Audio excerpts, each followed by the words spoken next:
नमस्कार, स्वागत है आपका। आप देख रहे हैं इंडिया बोल रहा है। मैं हूं आपके साथ विवेक शांडिल्य। सावन के पावन महीने में देश भर में कांवड़ यात्रा चल रही है। आस्था और विश्वास के इस महापर्व में करोड़ों कांवड़िए जल लेकर अपने आराध्य तक पहुंच रहे हैं। लेकिन इस बीच यात्रा को लेकर कुछ विवादित घटनाएं और आरोप प्रत्यारोप भी सामने आ रहे हैं।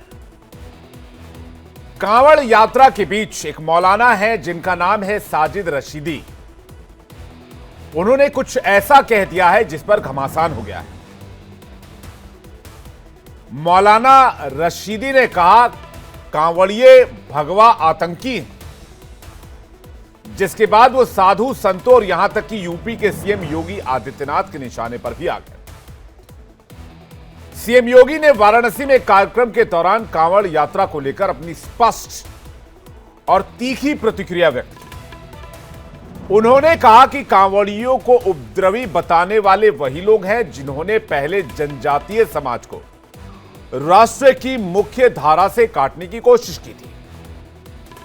सीएम योगी ने मुहर्रम जुलूस और कांवड़ यात्रा की तुलना करते हुए कहा कि सरकार ने सभी धर्मों के पर्वों को लेकर सुरक्षा और कानून व्यवस्था बनाए रखने के लिए नियम तय किए हैं।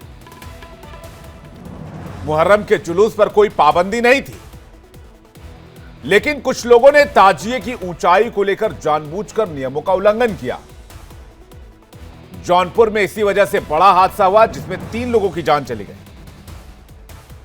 ऐसे मामलों में जब लोग जानबूझकर माहौल बिगाड़ते हैं तो लातों के भूत बातों से नहीं मानते वाली नीति अपनानी पड़ती है। कुछ लोग फर्जी सोशल मीडिया अकाउंट बनाकर समाज में जातीय भेद पैदा करने की कोशिश कर रहे हैं। ये लोग देश की एकता और अखंडता के लिए खतरा हैं। हमारी आज की डिबेट इसी मुद्दे पर है कि कांवड़ पर सवाल उठाना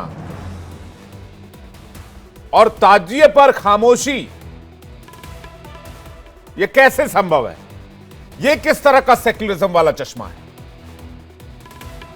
लेकिन पहले आप सुनिए साजिद रशीदी का वो विवादित बयान और उसके बाद उस पर सीएम योगी आदित्यनाथ की प्रतिक्रिया। मैंने ये कहा था कि ये जो कांवड़िए हैं रास्ते में गाड़ियां तोड़ते हैं, ढाबे तोड़ देते हैं, शराबें पीते हैं और नशे, बहुत सारे नशे की चीज़ें करते हैं। तो मैंने कहा था कि ये धर्म नहीं हो सकता। गांजा या जो भी चीज़ नशे की आप भोले बाबा के ऊपर चढ़ा दें, इसको मैं आस्था मानता हूँ कि आस्था हो सकती है जी। लेकिन खुद पीना, नौजवान लड़कियों को पिलाना, ये तो आस्था नहीं है, ये धर्म नहीं है। जो लोग धर्म का चोला पहनकर, उनका मकसद कावड़ नहीं होता, उनका मकसद दंगेबाजी होता है। वो कोई भी हो सकते हैं। मैं ये नहीं कह रहा हूँ कि भाई वो हिंदू ही है, हो सकता है कोई और हो। हाँ, किसी समुदाय को हो सकता है, कुछ भी हो सकता है, कहीं से भी आ सकते हैं, लेकिन बदनामी धर्म की है। उत्तर प्रदेश में तो हम लोगों ने व्यवस्था भी बनाई हुई है कि वे अस्त्र शस्त्र से आप प्रदर्शन नहीं करेंगे। नहीं तो मुहर्रम का हर जुलूस उत्पात का, आगजनी का, तोड़फोड़ का कारण बनता था। बहन बेटियां सड़कों पे नहीं निकल पाती थी, कोई उस समय नहीं बोलता था। लेकिन दूसरी तरफ आपने इस बात को देखा होगा, कांवड़ यात्रा चल रही है, समाज का सबसे यानी श्रमिक वर्ग से लेकर के उच्च वर्ग तक हर व्यक्ति इस अभियान के साथ जुड़ा हुआ। एकता का अद्भुत संगम। मीडिया ट्रायल होता है, बदनाम किया जाता है, खूब उसके बारे में लिखा जाता है, उन्हें उपद्रवी और आतंकवादी तक बोलने का दुस्साहस होता है।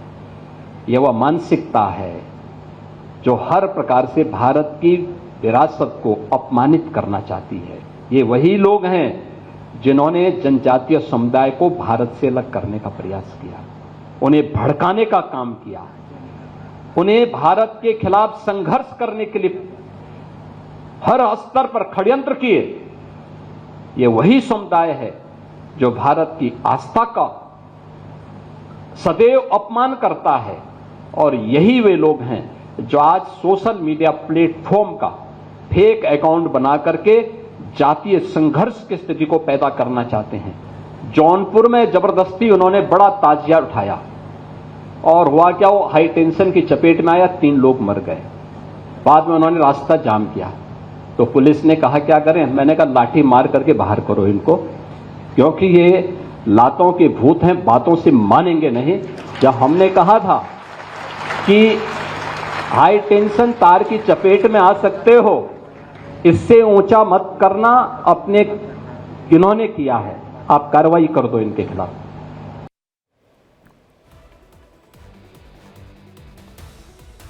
तो कांवड़ियों को आतंकी बताने की और भारतीय परंपरा, सांस्कृतिक धरोहर और सनातन परंपरा को बदनाम करने की साजिश की जा रही है। सीएम योगी आदित्यनाथ को भी आपने सुना, एलिगेशन बहुत गंभीर है और एक बड़ा टूलकिट इसके पीछे काम कर रहा है। बातचीत करने के लिए अश्विनी शाही, नेता बीजेपी, पूजा मिश्रा, प्रवक्ता समाजवादी पार्टी, महंत रामदूत दास, हिंदू धर्मगुरु, हाजी नाजिम खान, प्रवक्ता मुस्लिम महासभा, राहुल लाल, राजनीतिक विश्लेषक हमारे साथ जुड़े हुए हैं। मैं सबसे पहले जो है वो राहुल लाल जी से ही रिएक्शन लूं। राहुल लाल जी, कमाल की मानसिकता है। रशीदी जी, कल आप भी कुछ ऐसी बातें कर रहे थे कि हिंदू जो है वो कट्टरपंथी होता है, और रशीदी जी उससे एक कदम आगे बढ़ गए, कहते हैं कांवड़िए जो है वो आतंक मचाते हैं, उत्पात करते हैं। तो हम किसी चीज का तो सम्मान करेंगे। विवेक जी, कल मैंने क्या कहा था? मैंने कहा था कि कट्टरपंथी हर धर्म में होते हैं, मुस्लिम कट्टरपंथी भी है और हिंदू कट्टरपंथी भी है। मैंने ये नहीं कहा था कि हर मुस्लिम कट्टरपंथी है या हर हिंदू कट्टरपंथी है, तो इसलिए मेरे बयान को बिल्कुल बदल के ना प्रस्तुत किया जाए। मेरा मूल बयान यही था। तिलक लगाना क्या है? वो कोई भी व्यक्तिगत आस्था का विषय, कोई भी लगा सकता है। कई बार मैं भी लगाता हूं। तिलक लगाने में क्या दिक्कत है? ये कट्टरपंथी का विषय नहीं है। नहीं, ये कट्टरपंथ का विषय नहीं। कट्टरपंथ का विषय तिलक लगाना, पूजा पाठ करना, वो नहीं है। कट्टरपंथ का विषय है जब आप उसके प्रति आप अपना संतुलन खोते हैं, वो है कट्टरपंथ का मामला। और मैंने खुल के कल भी कहा था और मैं आज भी कह रहा हूं। तो सबसे बड़ा कट्टरपंथ क्या है इस दुनिया में? आप देखिए कट्टरपंथ क्या है, अब आप सोच के देखिए। जब आप बात भी करते हैं दूसरे समूह के लोगों को कि आप जय श्री राम, हमारी आबादी इस दुनिया में सबसे ज्यादा होनी चाहिए। नहीं, मैं कह रहा हूं कि ये कट्टरपंथ है। हमारा धर्म सबसे बड़ा होना चाहिए पूरी दुनिया में। हमारा धर्म मतलब कि ये एक स्पेसिफिक धर्म की बात हो, तो कट्टरपंथी विचारधारा के कौन लोग हुए? मैं कह रहा हूं हर जगह हो सकता है, कोई भी हो सकता है उसमें। ये तो मैं तार्किक बात कर रहा हूं आपसे, आप तर्क पर आइए ना। आप हर जगह हो सकते हैं तो कट्टरपंथी तो फिर कहीं प्रशांत महासागर में भी पाए जा सकते हैं। ये इस तरह की आप बहुत दूर दूर से मत खेलिए। आप आइए, डायरेक्ट पेज पर आइए। अच्छा ठीक है, आप पूरा कर लीजिए। बहुत रोक टोक ठीक नहीं लगता, मुझे भी अच्छा नहीं लगता। आप बोल लीजिए, आप मेहमान है, आप बोल लीजिए प्लीज। मैं सीधे कह रहा हूं कि जब मुजफ्फरनगर में एक संत, तथा कथित संत ही कहूंगा मैं उन्हें, वो कपड़े खोल के जब लोगों को धर्म की जांच करते हैं, तो वो फिर क्या है? वो कट्टरपंथ है। जब पहलगांव में आतंकवादी हमला होता है, वो कट्टरपंथ है। वो आतंकवाद सीधे सीधे सामने में दिख रहा है। वो मैं तो बिल्कुल खुल के स्पष्ट तौर पे कह रहा हूं। जब मॉब लिंचिंग की जाती है धर्म के नाम पे, वो कट्टरपंथ है। इसमें किसी भी प्रकार से कोई कंफ्यूजन की स्थिति नहीं है। और जहां तक रही बात कांवड़ियों को लेके, मैं तो आपके यहां लगातार कह रहा हूं कि कांवड़ियों के देश में कुछ है असामाजिक तत्व, उन्हें कंट्रोल करने की बड़ी सख्त जरूरत है। वो उपद्रव लगातार फैल रहा है और उस मामले में वो प्रशासनिक फेलियर की स्थिति है। उसमें मौलाना रशीदी का बयान लेके मामले को अटकाने भटकाने के काम नहीं होने चाहिए। उसमें मैं देखता हूं सीधे सीधे उत्तराखंड सरकार का फेलियर, उत्तर प्रदेश सरकार का फेलियर। एक अलग कॉरिडोर बना दीजिए। जनता प्रहाट की स्थिति है। एक बीएमडब्ल्यू आता है और रोड के चला जाता है हमारे कांवड़ियों को, तो बताइए अब कांवड़ियों की सुरक्षा की गारंटी कौन लेगा? अगर मैं कांवड़ियों की सुरक्षा की गारंटी की बात पूछूं बीजेपी सरकार से, तब हमें कह दिया जाए कि आप तो मुस्लिम परस्त हैं। मुस्लिम परस्त और हिंदू परस्त वाली बात नहीं है। मैं तो संविधान परस्त हूं और संविधान में जो चीजें कही गई है, विवेक जी, मैं उसी को मानता हूं और उसी के अनुसार चलना पसंद करता हूं। और मैं चाहता हूं कि मुख्यमंत्री योगी आदित्यनाथ जी आपने जिस भाषा और शब्दावली का प्रयोग किया ना अपने एक समूह विशेष के लोगों के लिए कि लातों के वाला लात और भूसा वाली बात की, अरे कम से कम जो कांवड़िए जो हुड़दंग मचा रहे हैं कांवड़ियों के वेशभूषा में, उनके लिए भी इसी भाषा का प्रयोग कर देते, मान लेते कि आप राजा वाले कुर्सी पर बैठे हैं, आप शासन के प्रमुख हैं, संवैधानिक प्रमुख हैं, समदर्शी निगाह से सभी धर्म समूह के लोगों को आप देख रहे हैं। तो लेकिन वो समानता की नजर की बड़ी सख्त कमी मुझे दिखाई देती है विवेक जी। अच्छा, कट्टरपंथ किस चीज को लेकर होता है? धर्म को लेकर होता है राहुल लाल जी? एक मैं आपने बात पूरी कर ली, मैं बीजेपी से इसका जवाब ले लूंगा। मैं थोड़ा सा इस पर आ जाता हूं। तो धार्मिक कट्टरपंथ की बात हो रही है। धार्मिक कट्टरपंथ का मकसद क्या होता है राहुल भाई? जी देखिए, कट्टरपंथ का मकसद कई हो सकता है। नहीं, धार्मिक कट्टरपंथ, धार्मिक कट्टरपंथ की बात हो रही है शायद। ना, मैं वही तो कह रहा हूं। देखिए, एक समाज का एक नेचर होता है विवेक जी, जहां पे बहुसंख्यक समूह होता है, अल्पसंख्यक समूह होता है, उस स्थिति में कहीं कहीं टकराव की परिस्थितियां होती है और वर्चस्व बनाने की और दिखाने की भी परिस्थितियां बनती है। अब आप सोच के देखिए ना कि कई आप आ रहे हैं लेकिन बड़ा दूर दूर से आ रहे हैं। मैं भाई वही बात आपको बात मैं दूर दूर से नहीं, मैं तार्किक स्तर पे कह रहा हूं। आप बिल्कुल जो आप सोचेंगे विवेक जी वही लाइन आप कहते हैं कि जो आप सोच रहे वही लाइन मैं बोल दूं। मैं एकदम तर्क के साथ खड़ा हूं, मैं कुतर्क नहीं करूंगा विवेक जी, क्योंकि तो धार्मिक कट्टरपंथ का मकसद क्या ये नहीं होता है कि धर्म का दबदबा फैलाया जाए? विवेक जी, भारत में अगर धार्मिक कट्टरपंथ आपको दिख रहा है विशेषकर, मैं पूरी दुनिया के परिप्रेक्ष्य में बात कर रहा हूं। आप छोड़ दीजिए भारत, मैं पूरी दुनिया की परिप्रेक्ष्य में बात करता हूं। अगर इस पूरी दुनिया में बात करें तो कितने हिंदू राष्ट्र हैं विवेक जी? एक हिंदू राष्ट्र एकमात्र नेपाल हुआ करता था, वो भी अब धर्मनिरपेक्ष बन चुका है। तो नेपाल भी अब हिंदू राष्ट्र आज के समय में तो नहीं है। नेपाल भी और कितने मुस्लिम राष्ट्र हैं? बहुत सारे मुस्लिम राष्ट्र 50 से ऊपर तो जो है कि जरूर है, 54-55 के आसपास तो कम से कम है, जो अच्छे खासे प्रभावशाली देश हैं। चलिए, मुझे लगता है आपने खुद ही जवाब दे दिया, इसके बाद मैं अब कुछ नहीं बोलूंगा। विवेक जी, विषय वस्तु से भटक जाएंगे। देखिए, हम लोग विषय वस्तु से मैं भटकना, मैं ना भटक रहा हूं ना भटकाना चाह रहा हूं। मैं बस एक पॉइंट रखना चाह रहा था, जो बात शायद दर्शकों तक आ गई। एक लाइन सुन लीजिए। हाँ, बोल दीजिए। भारत में जो आप देख रहे हैं कट्टरपंथ की स्थिति जो बनी हुई है यहाँ पे, उसका कारण है पोलराइजेशन पॉलिटिक्स। और वो पोलराइजेशन पॉलिटिक्स सूट करता है भारतीय जनता पार्टी को कि आप नहीं, ये इस तरह के बयान देने का मकसद क्या है, मैं ये समझना चाह रहा हूं। भाई, अगर हिंदू कट्टरपंथी होता तो पाकिस्तान में 18% से 2% थोड़ी बचता, 1.5% थोड़ी बचता। अगर हिंदू कट्टरपंथी होता तो बांग्लादेश में जो है वो 4%, 5% थोड़ी बचता। और सुनिए, और सुन लीजिए, और अगर हिंदू कट्टरपंथ होता तो जो मुसलमान आपके 1.5-2 करोड़ थे 1947 में, और आज 22-25 करोड़ थोड़ी होते। तो इस तरह की भाषा से मुझे लगता है कि किसी को भी बचना चाहिए, कोई भी पॉलिटिशियन हो या कोई भी कुछ हो। हालांकि वो बात जो आपने कही कि भाई ताजिए के दरमियान जो है वो फिर हमें ट्रीटमेंट करना पड़ता है, फिर हमें जो है वो लातों वाली जो कहावत बोली, उसको लेकर डिबेट हो सकती है। मैं इस पर बीजेपी नेता जी का जो है हमारे साथ अश्विनी शाही जी जुड़े हुए हैं, उनका जवाब चाहूंगा। फिर पूजा मिश्रा जी और रामदूत जी आपके पास आ रहा हूं। अश्विनी शाही जी, बड़ा सख्त मैसेज दिया आज सीएम योगी आदित्यनाथ, उनकी भाषा भी बहुत सख्त थी। उस पर राहुल लाल जी भी सवाल उठा रहे हैं और कह रहे हैं कि क्या ऐसा एक राज्य के मुखिया को बोलना चाहिए, क्या ये उचित है? अश्विनी शाही जी। विवेक जी, उत्तर प्रदेश एक राज्य ही नहीं, एक अगर विश्व में देखा जाए तो 7वां लगभग देश है, 25 करोड़ की आबादी है हमारी। और माननीय योगी आदित्यनाथ जी का बड़ा लाउड एंड क्लियर मैसेज होता है, चाहे जो भी हो। राहुल भाई को तो विरोध उस दिन भी खराब लगा था कि जिस दिन उन्होंने कहा था कि मैं माफियाओं को मिट्टी में मिला दूंगा, ये सदन में बोला था उन्होंने, लोगों ने बड़ा क्रिटिसाइज किया कि मिला दिया। उत्तर प्रदेश आज जो है संगठित अपराध से खत्म मुक्त हो चुका है। उन्होंने स्पष्ट रूप से कहा था कि गुंडों को जो पुलिस पर गोली चलाएगा उसको गोली मारेगा, उसको ठोक दिया जाएगा। इन लोगों को सब पर भी है वो था। तो आज जो है उत्तर प्रदेश अपराध मुक्त हो रहा है, पहली बात। दूसरा, अब आता हूं रशीदी जी के बयान पर। रशीदी जी ने जो बयान दिया, अच्छी बात है, इन लोगों को भगवा आतंक कहने का, चूंकि कांग्रेस ने भगवा आतंक का शब्द जो है कलवा बांधकर आया था कसाब, उसी समय से गृह मंत्रालय में डलवाया गया था जबरदस्ती। दिग्विजय सिंह ने किताब का विमोचन भी किया था। तो ये लोग चाहते थे कि जिस तरीके से इस्लामिक आतंकवाद है उसी तरीके से भगवा आतंकवाद भी हम लोग कहें। लेकिन रशीदी जी हो, अखिलेश जी हो, या जो है राहुल जी हो, राहुल गांधी जी, ये इन लोगों के मुंह में दही जम जाती है जब उत्तर प्रदेश में बात करता हूं, फिर देश पर आता हूं। लखीमपुर में अभी जो है मुहर्रम पर बवाल हुआ, कुशीनगर में मुहर्रम पर बवाल हुआ, जो जौनपुर में अभी माननीय मुख्यमंत्री जी ने बताया कि हमने जब आदेश जारी किया था कि ताजिया इतने नीचे रहेंगे नहीं तो हाई टेंशन लाइन से गड़बड़ हो जाएगी, तो वो झुलसे वो कांड हुआ।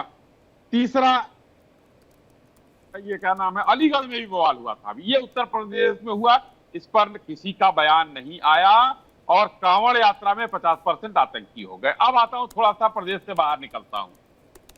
कटिहार जल गया था, इसी मुहर्रम की बात मैं बता रहा हूं विवेक जी। उज्जैन में बवाल, 5 पुलिसकर्मी घायल।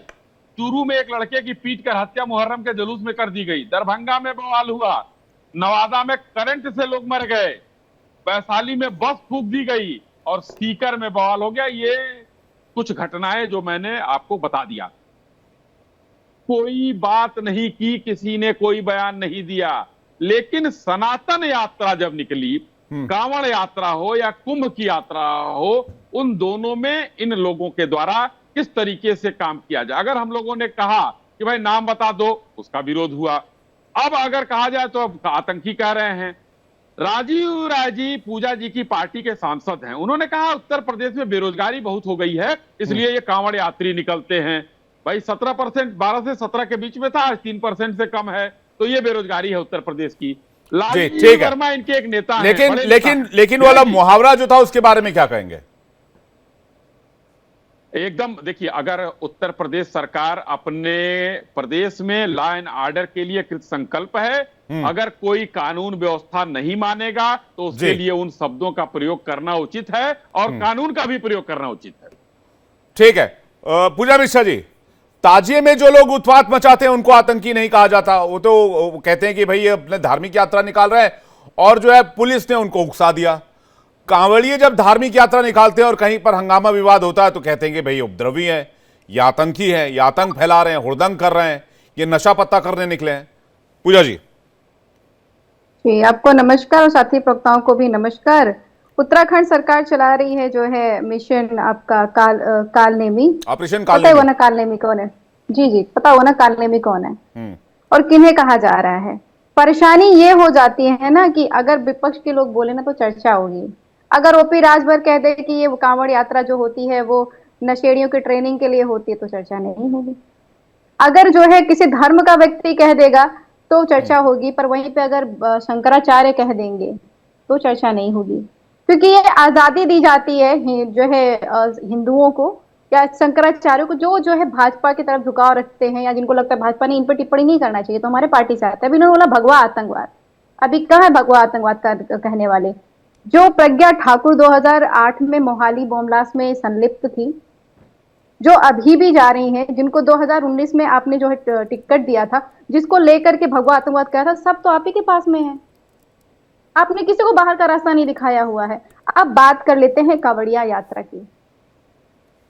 विवेक जी, मैं अभी वर्तमान में जो लोग इलाहाबाद जानते होंगे तुमको पता होगा मैं झूसी से डिबेट कर रही हूँ। बगल में संगम है, सासी ब्रिज क्रॉस करके आना होता है, एक रूट जो है पूरी तरीके से बंद रहता है। वो लोग कॉरिडोर बनना चाहिए, बना हुआ भाई साहब।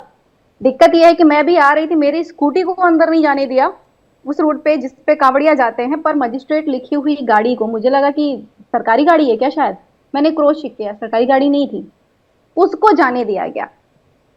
तो आप जब ये लूप होल्स करते रहेंगे तो प्रश्न नहीं पूछा जाए। आप धार्मिक, जब माननीय मुख्यमंत्री जी एक्स पोस्ट को लेकर के आप बताइए, जब ऑपरेशन सिंदूर हो रहा था तो आपने इतने बड़े बड़े लोगों का जो है अकाउंट सीज कर दिया और आपसे एक्स पोस्ट पे ट्रोल करने वालों का अकाउंट सीज नहीं हो रहा है और आप उस पर जाकर के स्टेटमेंट दे रहे हैं। क्यों दे रहे हैं? लातों के भूत बातों से नहीं मानते। गजब बात है। यहाँ पे जो है किसानों को मारा जा रहा है, लाठीचार्ज किया जा रहा है। क्यों? क्योंकि वो यूरिया मांग रहे हैं और यूरिया ब्लैक में बेचा जा रहा है। और माननीय मुख्यमंत्री जी के लिए सबसे इंपॉर्टेंट क्या है कि भाई विवेक जी अपने टीवी पे 9 बजे बैठते हैं, उसके बाद में जो मेरठ में स्कूल बस को तोड़ा गया हुआ था उस पर चर्चा कर रहे हैं, मीडिया ट्रायल चल रहा है। हमारे मुख्यमंत्री जी के लिए इंपॉर्टेंट क्या होता है कि एक्स पे पोस्ट किया जा रहा था, अरे भाई 5 महीने से इससे कई महीने से ज्यादा से आप बार बार कह रहे थे कि हम रेडी हैं, हम कॉरिडोर बना रहे हैं, 5 जोन में डिवाइड कर रहे हैं, there will be deployment of police 24/7 उनके को सुविधा दी जाएगी। और उसके विपरीत देखने को मिल रहा है कि ना तो आप उनको सुविधा दे रहे हैं, अभी डाक कावड़ तो निकले ही नहीं है, वो तो निकलेंगे कल जब डाक बम निकलेंगे, उनको 24 घंटे उसके बीच में गाड़ी आ जाएगी तो, क्योंकि आपका अगर वो जो अभी कहा ना कि सनसनाते हुए गाड़ी आ गई, उनको आप खोल देंगे। अब पता नहीं किसके दबाव में ऐसी कौन सी गाड़ियां होती हैं कि जो आम जनमानस के लिए आप जो है पैदल भी नहीं जाने देंगे उनको, कि आपको दूसरी रूट पे ही जाना पड़ेगा, भले आपको 5-6 घंटे लग जाए 8 किलोमीटर कवर करने के लिए, लेकिन अगर वहीं पे जो ऐसी गाड़ियां होंगी तो आप उनको एंटर करने देंगे। तो डाक बम जो 24 आवर्स के अंदर में उनको जलाभिषेक करना होता है, उनको डिस्टर्बेंस नहीं होगी क्या? और ये जो लोग हैं, जो लड़की को आपने भी देखा होगा विवेक जी, स्कूटी टच हो गई और जो है उन्होंने लड़की को पीटा, ये कौन से जो है सात्विक लोग हैं जिनका मन ही तामसिक है? भाई आप भोजन सात्विक करके क्या करेंगे जब आप खुद ही तामसिक हैं? तो तामसिक प्रवृत्ति के लोग ना तो कावड़िया हैं और ना ही वो जो है धार्मिक है, वो ठीक जो है है पूजा जी, एक सवाल जल्दी से।